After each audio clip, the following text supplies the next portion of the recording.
Hi everybody and welcome to this edition of the Spartan Sports Report here on TV3. And Sam and I are very happy to have a guest with us, and he's a young man that for CHS, he's a wrestling coach, right? Yes, I am, sir. Steve Degroat? Steve Degroat, that's what that is. Steve, welcome to TV3. I think the first time. Yes, it is. It is. Okay. Happy to be here. Well, Thank we're you very for happy to have you. today. Sam, you know Steve? We've met in the past, but it's been a while. Yeah. He's the voice of the bowl. That's true. You know? That's true. So everybody knows Sam. You're a wrestling coach. How are the kids doing? The kids are doing good. The kids are doing good. We started out with a good amount of numbers, and then we're back down to, the basic 18. We started with 26, but I'm a pretty tough coach, and my work ethic is tough, and some of them just didn't quite understand. You know, I'm here to win. You know, that's what I'm here to do. You were a wrestler in your younger days? Yes, I was. I didn't wrestle in high school because my high school didn't offer it, but I got to wrestle in the military, and I wrestled prior to high school a few years, and then I wrestled in the military for a few years. That's where I found my love for it. Okay, that's great. Yeah. Tell us about the Spartan, what your team is, how it's doing and everything. What's the record? Right now, we are 9-18. We're having a tough season, but we had a lot of good competition this year. We went up against Cathedral, Warren. We went up to Fort Wayne and saw the best around Fort Wayne. I didn't take it easy on the kids this year. We went hard. We could wrestle the smaller schools of Tri-High or Randolph Southern, and they have great programs too. They do. But you know, just when you go against Cathedral, 7 kids are ranked in the top 5 of the state. Wow. So that just gives us great competition. We have a few great wrestlers. Well, they're all great. They're all working hard. But we have a few kids that went to semi-state last year. Gavin Lemon, Levi Degroat, and Orland Foster. And I expect all 3 of those boys to go that far, maybe even a little further this year. And that's why we pushed our schedule as tough as we have. I've always thought if you want to be the best, you got to play the best. That's it. That's it. And you are going up against some of the bigger schools in the state. We are. I know Levi Degroat specifically. I watched him wrestle a number 3 ranked kid, number 4 ranked kid, and number 8 ranked kid so far this season. We went all 3 periods with each one of those wrestlers. Orland Foster the same. He's having a great season. He's went up against some ranked kids in the top 10, not just 1 but 5, and he's doing good. You know, I can't say enough about the young man. He's having a great senior year. He's only lost 1 match, and it was due to just sometimes you get that one opponent who's just as good as you, and they catch you in that one move, and before you know it, you're on your back and you're fighting to get back to your stomach, and you're giving up 3 points, and points win a wrestling match. It's not always a fall. You know, it's the points that win the wrestling match. So, your kids, I don't know how many of them, but correct me if I'm wrong, but you're the 3rd head coach in 3 years, through no fault of anybody and through no fault of the kids at all. But. No, and that's a tough thing on the team. You know, you go through 3 coaches in 3 years, and here we are. I knew these young men. I coached them in the middle school. I took some time off coaching, and then once I found the coaching position was open, I applied for it, and it worked out that somebody else applied for it, and somehow it worked out that I became the head coach this year, and I was very grateful for it. And so it does mean a lot to me to be there for all these young men and ladies. We, you know, kind of bring back some of that familiarity to them. You know, that they say, oh yeah, that's Coach Degroat. We know his program. We know how he works, and they know how I wrestle, and they know how I want them to wrestle. So I think or a new coach, they would feel them out for the first 2 months. I jumped right back in on the first day. Some good familiarity from great. They knew who I was. Yeah, that's for sure. Yeah. So, but how long does your season go, Steve? We go from October all the way to the second week of February is state tournament. So it's a pretty long season. Yes, it is. It's a pretty long season. Our first meet is the first week of November. So second week of October we start practice, and like I say, we've gone hard. You know, we've seen a few local schools. We've seen Greensburg, Batesville, Centerville, Rushville. We've done great against them, all within a match or two. In fact, I think each one of those schools I just mentioned to, Centerville and Rushville, we only lost due to forfeits, lack of people due to injury. Yes. That flu hit us a few weeks ago, so we were short 4 people going into that tournament, and it's just, you give up, you know, 24 points. It's tough to come back, bounce, because each match is worth 6 points as a pin or a forfeit. So. Well, so you don't have a full class. That's important in each weight class. I mean, if you don't have someone in that weight class, you lose some points. Yeah, you lose a point. So we start at 106, 112, and then it goes on up to 120. And what happens is if you don't have a 106 and they do, you forfeit the one, and they give them the 6 points. So it's a tough day when you know you can be more competitive, or you could have beat each one of those teams. I know one of those teams, we beat them head to head. Every one of our wrestlers beat their wrestlers, but we still lost because of forfeits, you know, and it just, that's the way it is sometimes. And that's my job as a coach, to get out there and forfeit. I mean, get those people so we don't forfeit, you know, get them out, make them find the love for wrestling somehow. Like I say, I took over the second week of October. I found out I was coached the first week of October. So here I am, and I had to get what was fed to me. Since then, our middle school program, we got about 35 kids out, middle school program, which is fantastic numbers, and our youth program, we're sitting about 32, 33, and I go down there every night and work with the youth, and I help the middle school out on Tuesdays and Thursdays. We have a great time with the youth, and that's what's going to build the program. I tell everybody, in 5 years I'm going to be where I want to be with the winner.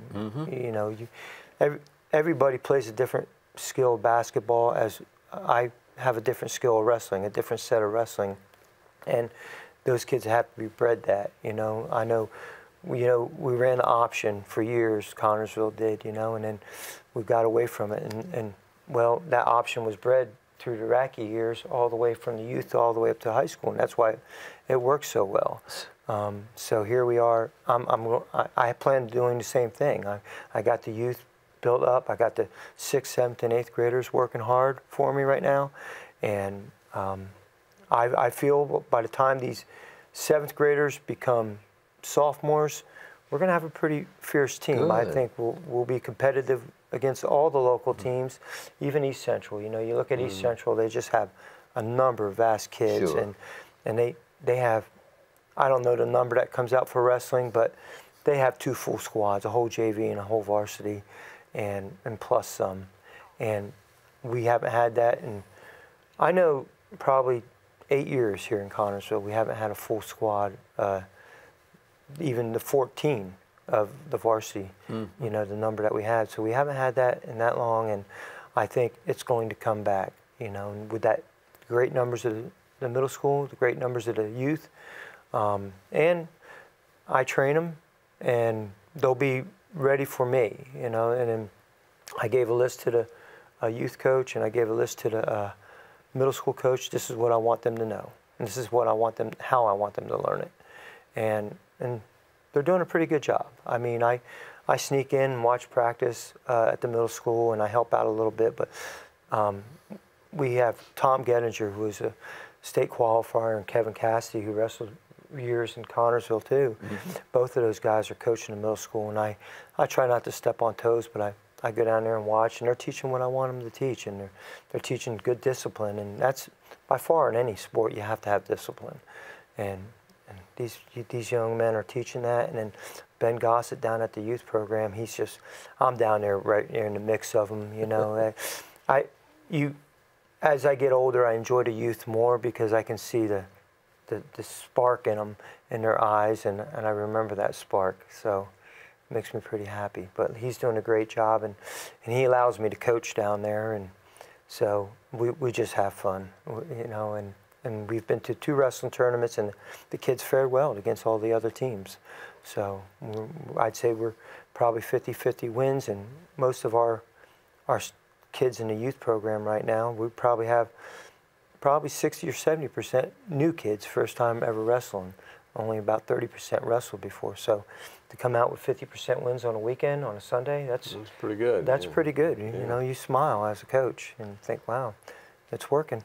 Well, it's great. So many kids are interested in it. And that's wonderful that they want to advance and be a part of it. Yeah, yeah, and I'm happy. You know, we have not just young men. We have 3 young ladies in the middle school, and we have 3 young ladies in our youth program. So, you know, and that's one of my goals as a coach, is to have an all-ladies team. I'd like to have an all-ladies team in 5 years. It's going to take a lot of work, because it's, you know, it's not looked upon as the sport. Most Right. fathers or mothers want their daughters to wrestle, but the college opportunities out there, because there's not many women wrestlers, but there's a lot of women wrestling teams out there, and the education scholarships they could get for these Division III schools is just, there's a good mass number of them. Well, that could be one of the IHSAA sanctioned sports in high school. Wrestling, girls wrestling. I think there are some girl teams now, aren't there? There is. They have an all-girls state now, and they have girls tournaments, and I just can't wait till I get 4 or 5 that I can take them to the tournaments. I know Audrey Turley, she's out. She's our 106-pounder.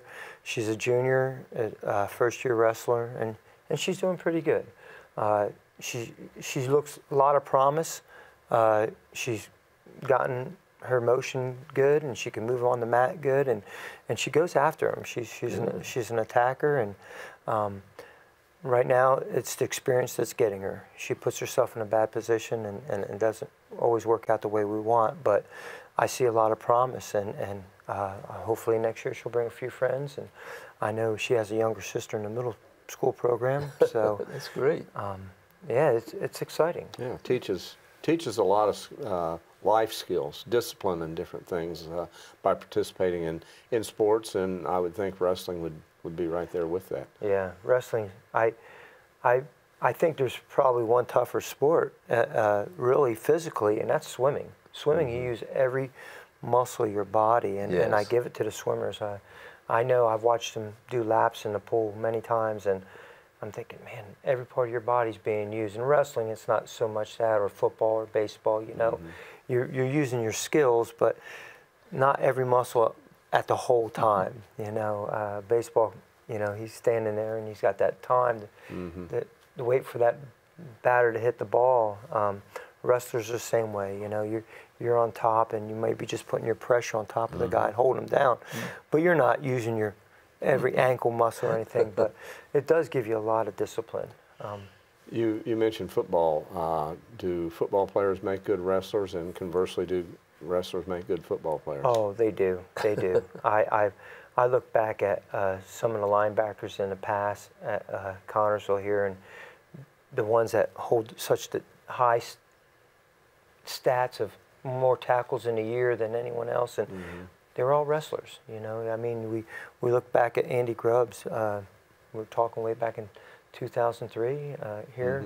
He played football for us, set the standard for tackling. He was a great tackler, and then you just move on up a few years, and you see it through other. Caleb Day was another one.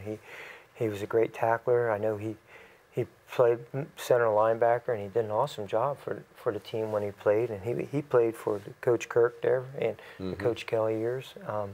So it does. Your senses, the stance that you're in wrestling is what a linebacker's in. The linemen, they have to hand fight to get that person moved out of the way so the fullback could get through there. And that's what wrestling is. You're hand fighting. You're just starting from a different position. You're not on a line of scrimmage. You are, you know, on a line of here we go, line. You know, the start line, the referee line.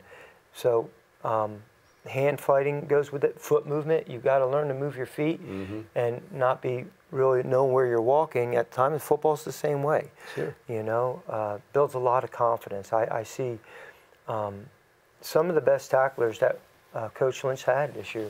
You know, were guys who, you know, had wrestled at one time. I seen them wrestle through the middle school, and not all of them wrestled through the high school. You know, I know that, you know, jobs and girls and grades and cars and you know, all that plays a factor in life later on, and it's not as easy as it was years ago. You know, a lot of times there was two parents at home, and you know, parents always had a little extra to give their kids when they played sports, and now it's one-parent homes, and a lot of these kids say, well, it's either have enough money to drive a car or play a sport and ride the bus to school. Right. You know, so.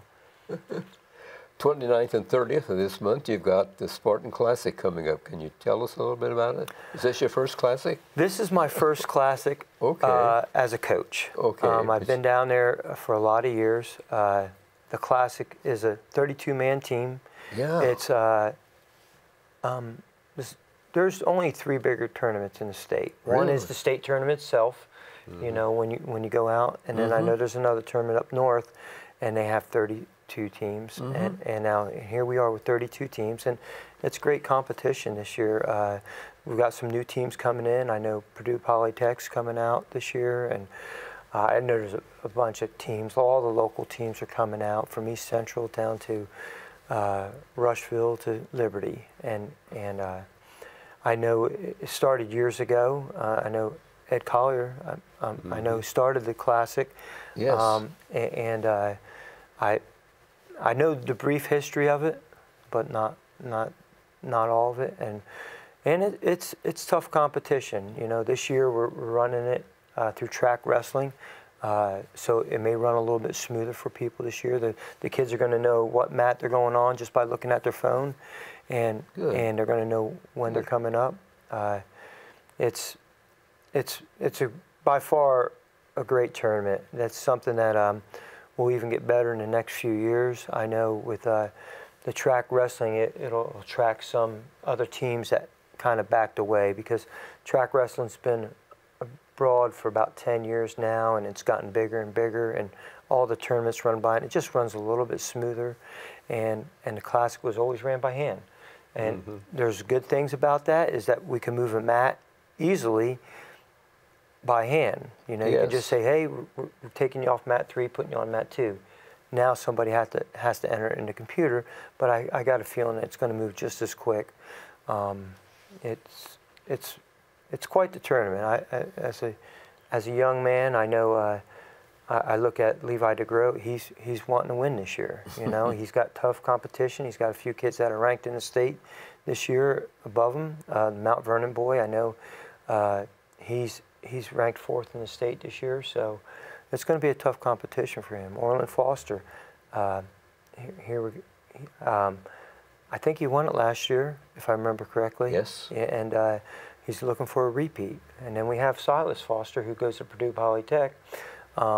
And his brother, and I think he'll win this year. So really, we're going to have this be probably the best year, even if just the 2 Foster boys win. 2 Connersville natives win the Spartan Classic. That'd be great. Yeah, that'll be great this year. You know, out of 14 weight classes, I have 2 of them won by Connersville natives. Sure. And you know, with Silas Foster, I know he goes to Indianapolis. They just have such a great wrestling program, and it offers a lot. So that's why that young man's up there, and I don't hold no grudge. I'd love to have the young man on my team, but he's an all-American caliber wrestler, and he needs to be wrestling those caliber kids every day of the week. And more visibility in the city, probably. There's much more visibility in Indianapolis than there is down here in Connersville. But this is a great thing for the community, and it puts us on the map statewide, and brings a lot of people to town that spend a lot of money in town. So it's not only good for the kids, it's good for our city. Oh yeah, and I can't go nowhere as a coach and I wear a Connersville shirt. Oh, that's where the Classic's at. Even years ago, when I first came to town, I was wrestling with the youth, and we'd go out and we'd wear a Connersville shirt, and oh man, that's where the Classic's at. And I didn't quite know what the Classic was at the time. I found out the next year, and it's quite the wrestling meet. You know, this is known as, you know, usually the kids that win the Classic, they're going to be in the top 3 of the state. It's just that's the way they proceed it. It's on the 29th and 30th. That's a Friday and Saturday. It is. Starts at 9 o'clock in the morning on Friday and 8:30, I believe, on Saturday. How do you get to the Saturday? The winners from? It's Thursday and Friday, and like you say, 9 o'clock on Thursday, and then Saturday we do start earlier that day. And what happens? It's a double elimination tournament. Okay. So you come in, all 32 teams go. You win twice, you come back Saturday morning automatically to wrestle. Okay. You only have to wrestle twice. If you lose, you'll probably wrestle 3 more times before you get to come back and for Friday's morning wrestling. It's a pretty tough competition, like I say, but that's how you get back. It's just a double elimination bracket. So once you lose twice, unless you're in the top 4, you know, the way that bracket works, sometimes you could wrestle 3 times. Most of the time, a 7th or an 8th place person would probably wrestle 3 times. They could lose twice and still come back and wrestle for that 7th or 8th place. But most of the time, you lose twice, you're out of the tournament. It's a, you know, everybody goes in there and win twice. It's easier to win twice than wrestle 4 more times to make it to Saturday.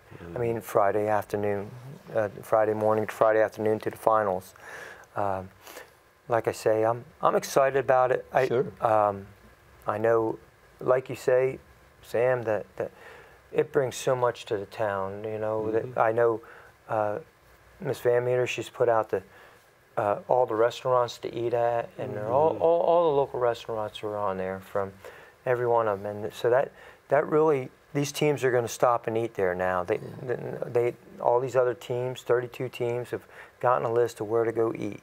So hopefully before you leave town, they'll eat some food, and like you said, many of them will be staying at the Woodridge Inn. And, Yep. We usually practice with a team the night before. 2 or 3 teams will come down and get a warm-up practice the night before on Wednesday night.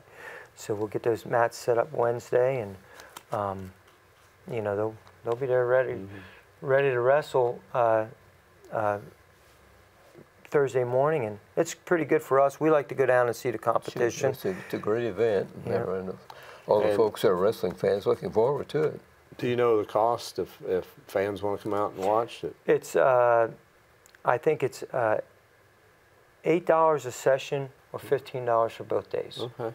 So all day, that's very inexpensive.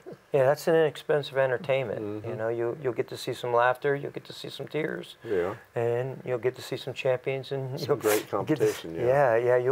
It's a great. I mean, you can't go to the movies and spend $8 and spend 7 hours of wrestling. That's right. 7 hours of entertainment. Well, we had some basketball in Connersville over the weekend and at Richmond, so let's talk a little bit about basketball. Sam was at the ball games, and he's going to tell us all about them. All right. Well, it was a great weekend for both girls and boys basketball. Yes, it was. On Friday night, had a doubleheader between South Dearborn and Connersville. The girls were first, and I believe the final score on that one was 49-46. 3-pointer, yes. And Lady Spartans got their first conference win of the year, and a good, solid effort by them. They went to 7-6 on the season, so that's good. And they've got Greenfield this week. Greenfield on Tuesday night. We'll be there for that one. We'll be on there at about 7:15 with that one, and that's the last game before Christmas for the girls. Right. Now Greenfield is 6-6, so should be ought to be a good game. Ought to be a good game. Greenfield been pretty good of late. Played a pretty tough schedule. The conference they're in, the Hoosier Heritage Conference, is a good girls basketball conference when you think about Mount Vernon and New Powell and Greenfield Central especially. So, and then the boys. They won, double-digit win on Friday night over South Dearborn. good game there. Just kept building the lead each quarter, and I thought played one of their better games, up and down the floor. Then Saturday night we traveled to Richmond. It was an exciting JV game. Judd, and I can't think of Judd's last name, but he tapped one in with 4 seconds to go to give the Spartans the lead, and the junior Spartans won against a very tall and fast Richmond team. And then the varsity contest, tough. Spartans led most of the way, but never more than, I think, than 6 points. And Richmond hung around.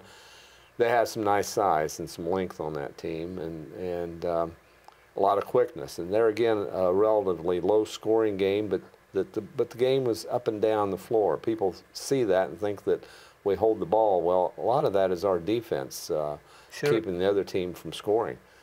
But came down to free throws at the end, and Lucas Barron stepped up and hit both free throws. Richmond had, with 2.1 seconds, had the ball, and they got it to midcourt.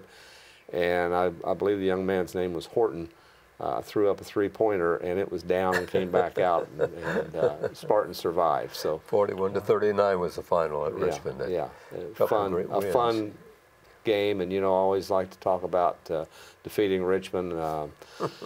The two R's, Rushville and Richmond, so we've gotten them both here during the regular season. That makes your season's complete now. That helps. That right, helps. it's a success. Now, when it starts back up again the first of the year when we go to Greensburg, and that's pretty good rivalry, and then the next night will be Newcastle here at Connorsville. Right.